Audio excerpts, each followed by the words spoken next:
Bendiciones con todos. Tema 2. Las verdades de la palabra de Dios. Hoy, introducción al libro de Josué, parte 2. Y como el texto ya sabe que utilizamos varios versículos del libro de Josué y también de la Biblia en sí. Punto número 2. Josué y Cristo.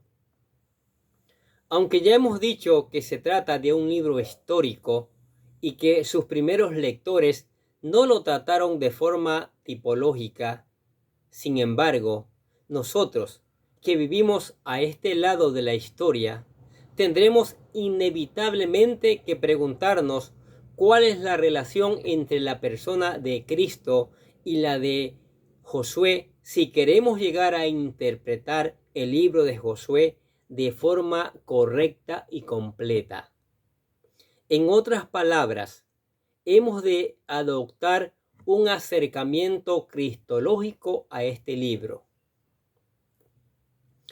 A Josué se le mandó introducir al pueblo de Israel en la herencia que Dios les había prometido por medio de Abraham. Consideremos por unos momentos el pacto que Dios hizo con Abraham, que lo encontramos en Génesis capítulo 15, versículos del 7 al 21. Vamos a leer. Y le dijo: Yo soy Jehová, que te saqué de Ur de los Caldeos, para darte a heredar esta tierra. Y él respondió: Señor Jehová, ¿en qué conoceré que la he de heredar? Y le dijo: Tráeme una becerra de 3 años, y una cabra de 3 años, y un carnero de 3 años, una tórtola también, y un palomino.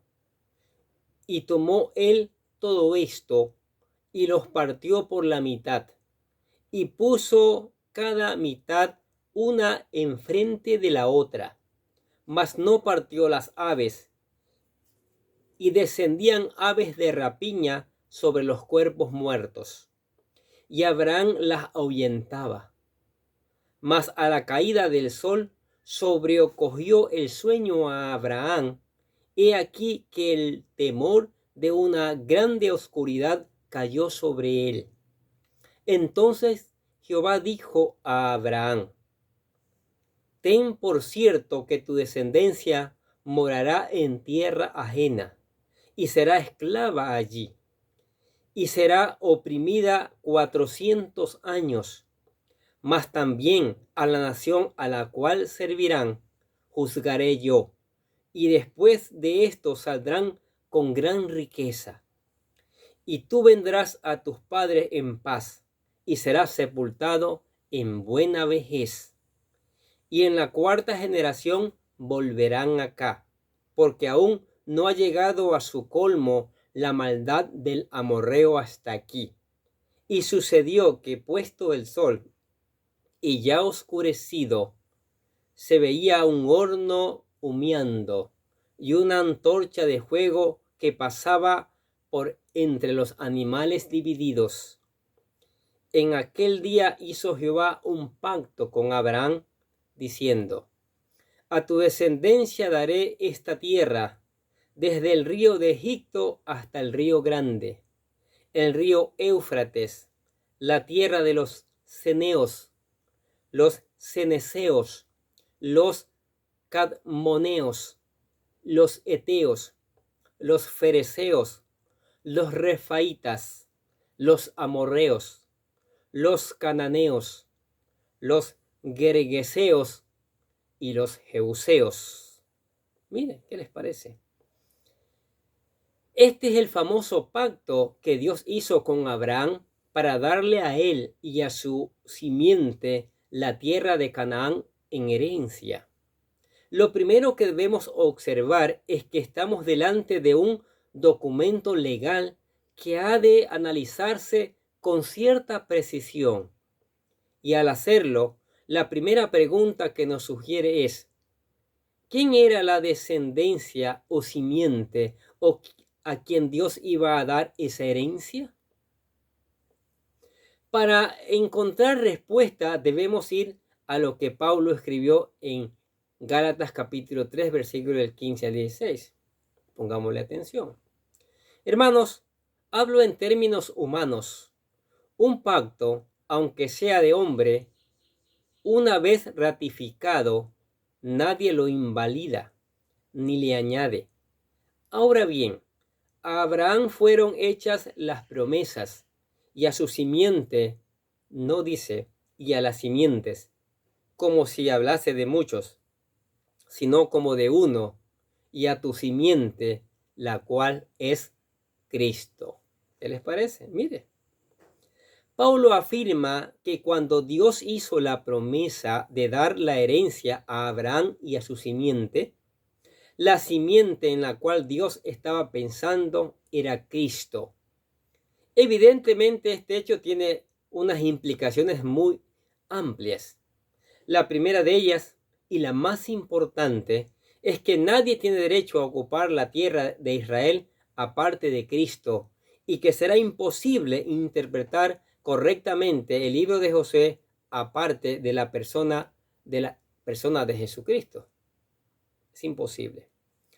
Otra consideración que se desprende es que la herencia prometida no fue dada a ningún israelita individualmente, ni tampoco a una generación concreta de israelitas.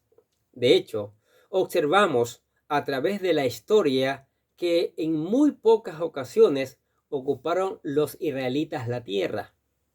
Y esto tiene que ver con su actitud frente a la simiente y a aquellos que antes de él anunciaron su venida.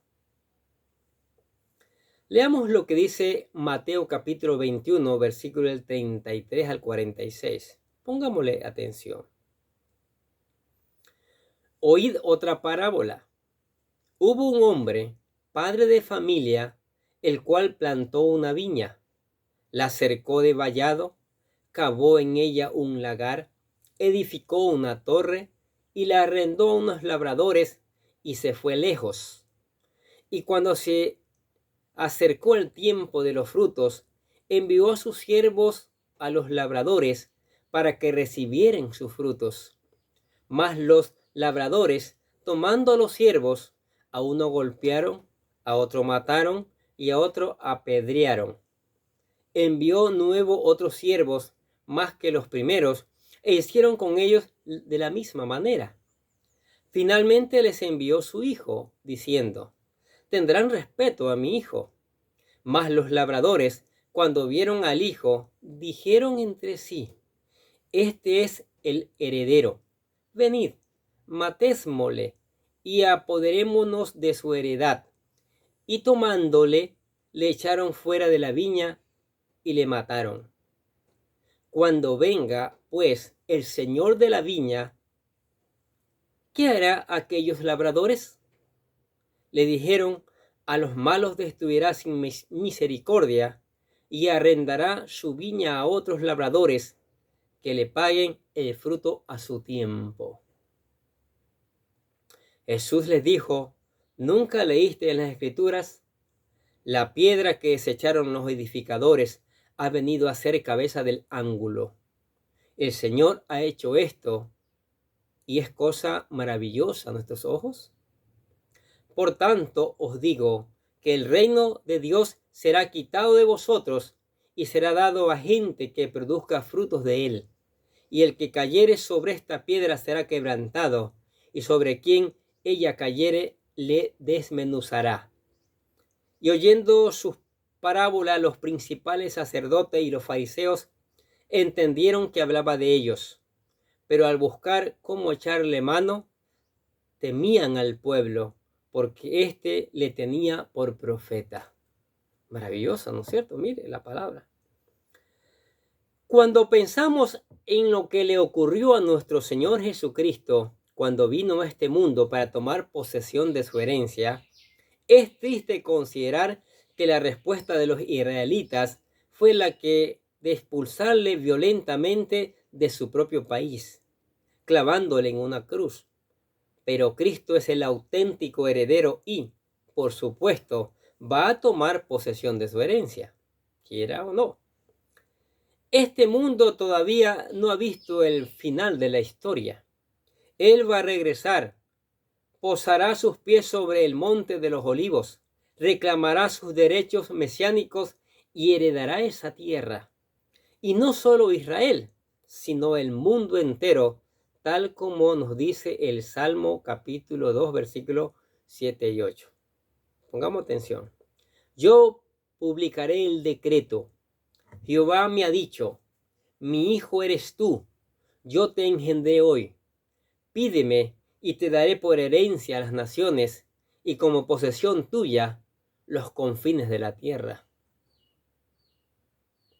A nosotros nos regocijamos en nuestros corazones, sabiendo que un día veremos al Señor viniendo de nuevo a este mundo y contemplaremos con gozo cómo Él tomará posesión no solo de la tierra prometida a la simiente de Abraham, sino de toda la tierra y del universo entero.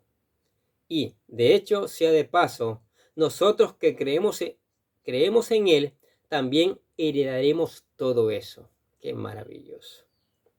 Es cierto que algunos creyentes piensan que la idea de tener una herencia terrenal no es un concepto muy espiritual, pero Cristo sí que tiene interés en esa herencia, porque Él es la simiente a la que hizo la promesa. Pero es que además nos dice la Escritura que cualquiera que es de Cristo también es heredero de esa promesa. Leamos lo que dice Gálatas capítulo 3, versículo 26 al 29. Pues todos sois hijos de Dios por la fe en Cristo Jesús, porque todos los que habéis sido bautizados en Cristo, de Cristo estáis revestidos. Ya no hay judío ni griego, no hay esclavo ni libre, no hay varón ni mujer, porque todos vosotros sois uno en Cristo Jesús. Y si vosotros sois de Cristo, ciertamente linaje de Abraham sois, y herederos según la promesa. ¿Entendemos el argumento? En término simiente, en el contrato original se refiere a Cristo. Él va a heredar el territorio, pero nosotros que habéis sido bautizados en Cristo, habéis sido revestidos de Cristo, sois de Cristo y, por lo tanto, por así decirlo, estáis dentro de Cristo. De manera que la herencia prometida a Cristo es compartida también por vosotros, que sois linaje de Abraham y herederos según la promesa. De modo que nos interesa mucho este libro de Josué, porque tenemos parte en la herencia que aquí se promete. ¡Wow! ¿Sí ve? Comienza a alegrar nuestras vidas este tema maravilloso de Josué. Sin embargo, si nos acercamos al libro de Josué de esta forma cristológica, vamos a encontrarnos con algunas cuestiones y preguntas, como por ejemplo, ¿cuál es la relación entre esa herencia eterna que recibimos en Cristo y la herencia de la cual tomó posesión Israel en los tiempos de Josué? Porque es sabido por todos los creyentes que, aunque Josué nos habla de cómo él llevó el pueblo de Israel a su herencia, Cristo, sin embargo, nos introduce a una herencia mucho más grande y eterna. Y eso es maravilloso. Pensando en esto, encontramos que Pedro describe nuestra salvación usando intencionalmente términos que nos recuerdan la herencia del Antiguo Testamento. Él nos dice en 1 Pedro capítulo 1, versículos 18 y 19, que fuimos rescatados, no con cosas corruptibles como oro o plata, sino con la sangre preciosa de Cristo.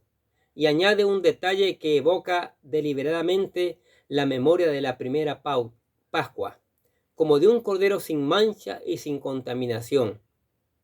Con esto está estableciendo una conexión entre la redención de Israel de Egipto por medio de la sangre de los corderos literales y la redención que ahora Cristo ha obtenido para nosotros por medio de su propia sangre. Pero añade también otros detalles interesantes.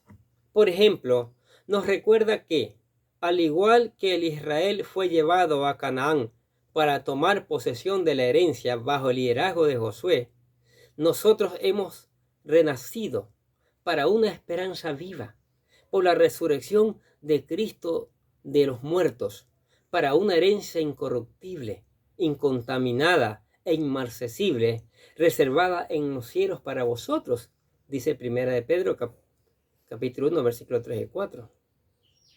Sin embargo, aunque es cierto que Josué sí que dio reposo a los israelitas, introduciéndolos en la herencia prometida, el escritor de Hebreos hace notar que siglos después de eso ocurriera, Dios comenzó a hablar de otro reposo. Miren lo que dice Hebreos capítulo 4, versículo 8 y 9. Porque si Josué les hubiera dado reposo, no hablaría después de otro día. Por tanto, queda un reposo para el pueblo de Dios.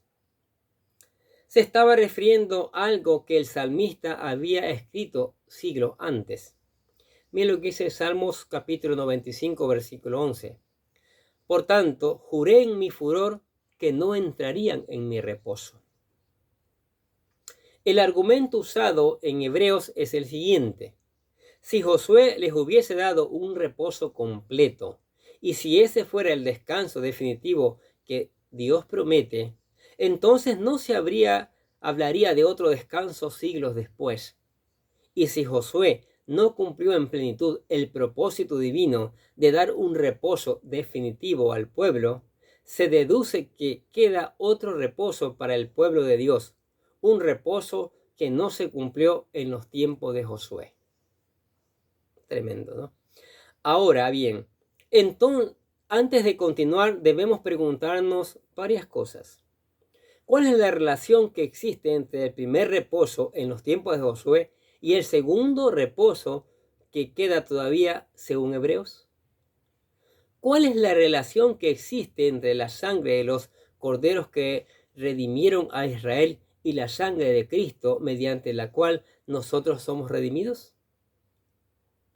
Para buscar una respuesta vamos a examinar algo que dijo el Señor en Lucas capítulo 22, versículo 15 y 16. Pongamos la atención. Y les dijo: ¿cuánto he deseado comer con vosotros esta Pascua antes de que perezca? Porque os digo que no la comeré más hasta que se cumpla en el reino de Dios. Estos versículos, el Señor está enseñando que la Pascua se iba a cumplir. Y nuevamente surge una pregunta: ¿en qué sentido tenía que cumplir la Pascua? Cuando pensamos en la idea bíblica de cumplir, con frecuencia tenemos en mente alguna predicción que tiempo después llegó a cumplirse. Por ejemplo, el profeta dijo que el Mesías nacería en Belén, y en el Nuevo Testamento nos enseña que esa predicación se cumplió cuando Cristo nació en Belén. Zacarías predijo que el Mesías vendría montado sobre un borrico y que entraría en Jerusalén. Y de nuevo los evangelios recogen el cumplimiento de esa predicación en Cristo. Y como en estos ejemplos, así en muchas otras ocasiones. Pero ahora, cuando pensamos en la Pascua, no vemos cómo esto podría ser una predicción que requeriría del cumplimiento. De hecho, la Pascua era un evento histórico que Israel repetía año tras año. ¿En qué sentido se puede cumplir? ¿Un evento histórico del pasado? Pues bien, aquí nos tenemos que detener por unos momentos para analizar la relación entre dos cosas.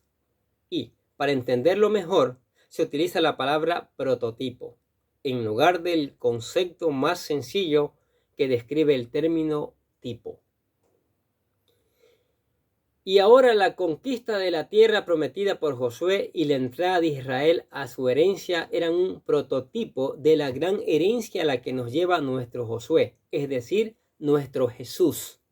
Y, por lo tanto, podemos esperar encontrar los mismos principios básicos en la conquista de Canaán durante la época de Josué, que los que veremos luego en un nivel mucho más elevado cuando Cristo nos lleve a nosotros a su gran herencia. Pensemos ahora en un ejemplo. ¿Fue el cruce del río Jordán un prototipo? Y en caso de serlo, ¿de qué? Algunos sugieren que representa el bautismo cristiano y para demostrarlo argumentan que este va seguido de una vida de lucha contra principados, contra potestades, contra los gobernadores de las tinieblas de este siglo, contra huestes espirituales de la maldad en las regiones celestes, como dice Efesios capítulo 6, versículo 12.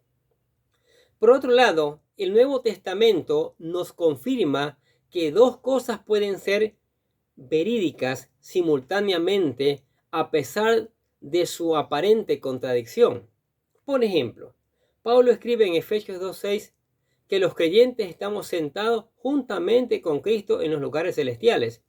Y con esto no negamos de hecho de que estemos sentados aquí en la tierra y que no hemos entrado todavía plenamente en nuestro reposo último y definitivo. Y además de esto, ahora ya sentados en los lugares celestiales, sin embargo, todavía tenemos que luchar contra principados y potestades que están en las regiones celestes, según explica Efesios capítulo 6, versículo 12. Porque en otro sentido aún somos peregrinos caminando hacia la ciudad celestial. Muy interesante, ¿no es cierto? ¿Y cómo podremos ordenar todo esto en nuestra mente? Pues tal vez estudiando en serio el libro de Josué como un prototipo dado por Dios para ayudarnos a entender la salvación que tenemos en Cristo Jesús. ¿Qué les parece? Maravilloso, ¿no?